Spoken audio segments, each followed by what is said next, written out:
Bonjour, bienvenue dans la série sur le spin. Alors, revenons à notre état intriqué.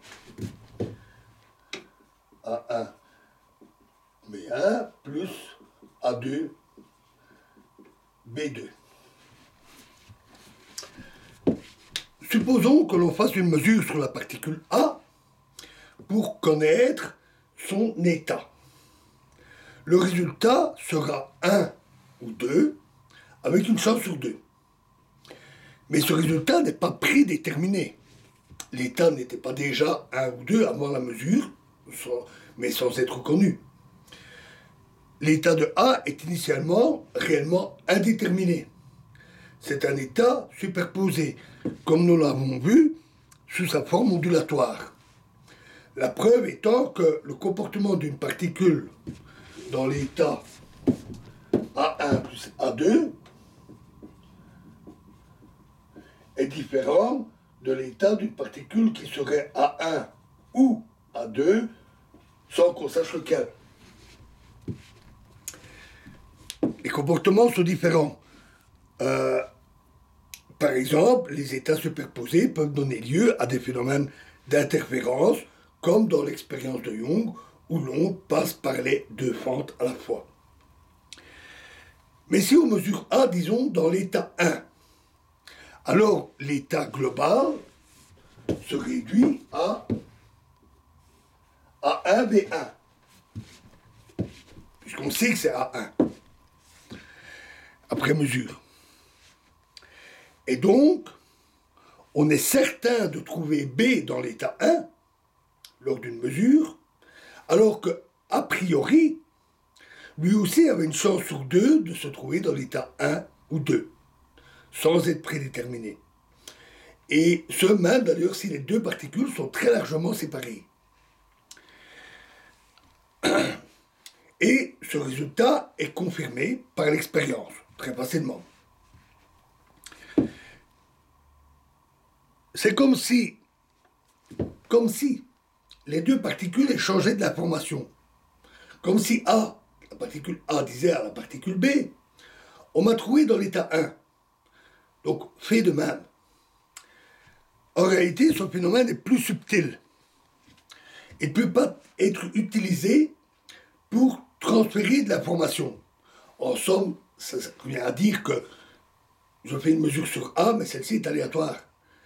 Et donc, quand je mesure B, ça ne me dit pas ce qu'on a fait au niveau de A.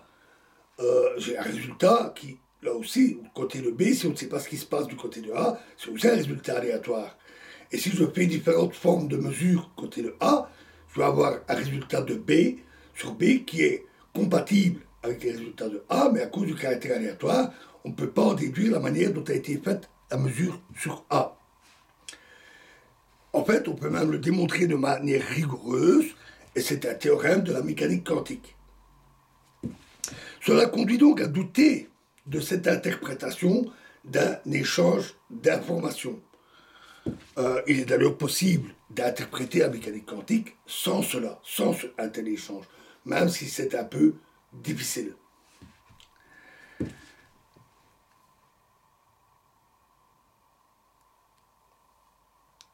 Et ce d'autant qu'un tel phénomène est tout à fait sans équivalent classique.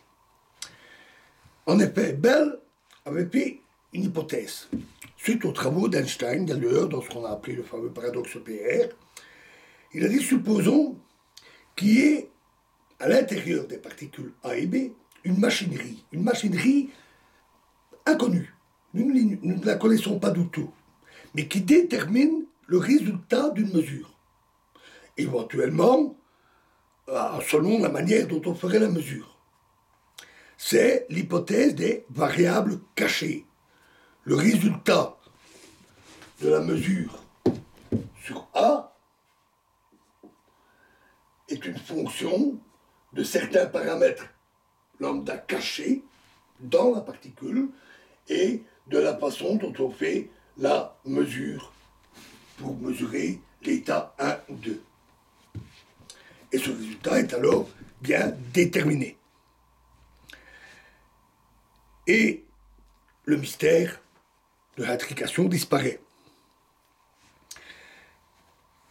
il s'est dit, faisons des mesures de types différents.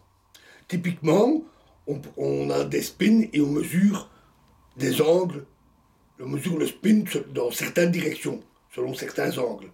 On peut mesurer A avec un certain angle et B avec un angle différent. Et on obtient un résultat X pour A et un résultat Y pour B. Et si les deux résultats coïncident, alors on dit qu'il y a corrélation, on donne la valeur 1, et si ça ne coïncide pas, on dit que ça n'est pas corrélé, on donne la valeur 0. Comme il y a un certain caractère aléatoire, dû à la mécanique quantique ou dû au fait qu'on ne connaît pas la valeur de variable cachée, alors c'est statistique, et on peut calculer une valeur de corrélation sur un grand nombre de mesures. En faisant le calcul en fonction d'une prédétermination par des variables cachées, Bell a pu démontrer, et ce de manière extrêmement générale, aussi générale que ça, aucune hypothèse sur la nature des variables cachées, sur leur nombre, il a quand même pu démontrer que ces corrélations, qu'on va noter ici, sont en fonction des angles alpha et bêta des mesures, sont inférieures à une certaine limite qui dépend de alpha et bêta. La corrélation entre les deux ne peut pas être arbitrairement forte, parce que les deux machineries de chaque particule sont indépendantes, et quand on effectue une mesure sur l'un ou l'autre, elles donnent chacun le résultat en fonction du type de la mesure. Et ce qui est surprenant, c'est que si on regarde ce que donne la mécanique quantique, ce que donne la théorie, on constate que la mécanique quantique viole ces inégalités. La mécanique quantique, elle donne des corrélations plus fortes. Et donc, n'a pas d'équivalent classique. Ce fut très vite confirmé. Faire de telles mesures n'est pas particulièrement difficile. Mais il restait une possibilité qu'il y ait un signal, un échange d'informations. Puisqu'il y a une machinerie inconnue, il pourrait y avoir un signal inconnu. Et si ce signal entre A et B se propage moins vite que la lumière, pas de souci avec la relativité, et donc pourrait se synchroniser. Et c'est là que Aspect a réalisé sa célèbre expérience, une expérience de mesure de ce type, et grâce à un dispositif ingénieux,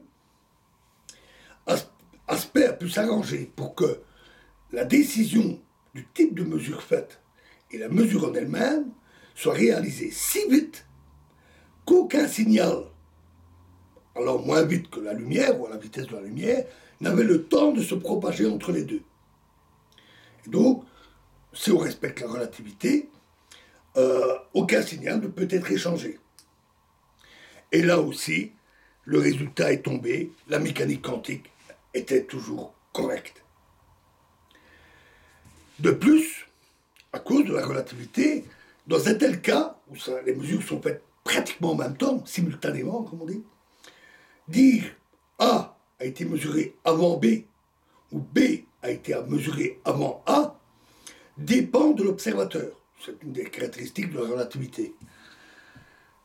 On dit que la simultanéité est relative. Et donc, il n'y a pas de sens à dire que A informe B de la mesure, si en fait c'est B qui a été mesuré avant. Voilà. Alors on n'ira pas plus loin dans l'analyse des subtilités et des mystères de l'intrication.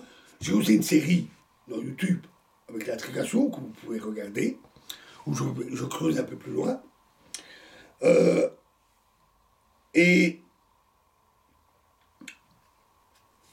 ici, c'est juste pour mettre en avant les caractères de l'intrication, les propriétés, et du fait qu'elle est vraiment non classique, et donc de fait peut avoir des applications qui utilisent de manière subtile ces propriétés pour obtenir des résultats qu'on ne pourrait pas obtenir avec la physique classique.